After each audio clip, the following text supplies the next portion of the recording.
شیر افضل مروت کو اچانک زہر دے دیا گیا، وزن میں بے تحاشا کمی۔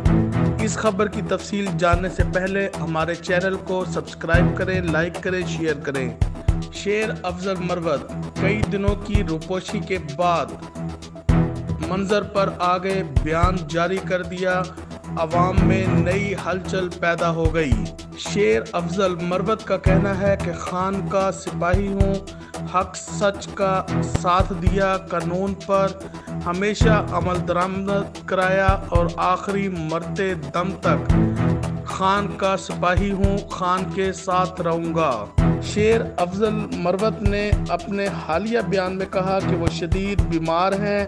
9 مئی کے بعد عوام جس طرح سے سڑکوں پر نکلی ہے، بے حد خوشی ہوئی ہے، مگر مجھے دکھ اس بات کا ہوا کہ ان مظاہروں میں میرا کردار نہ ہونے کے برابر تھا، کیونکہ میں شدید علیل تھا۔ مزید انہوں نے کہا کہ مجھے کسی نے کسی قسم کا کوئی زہر نہیں دیا، بلکہ میں شدید بیمار ہوا ہوں اور اس بیماری کی وجہ سے میرا 10 کلو تک وزن کم ہوا ہے۔ یہ تھی نیشنل نیوز۔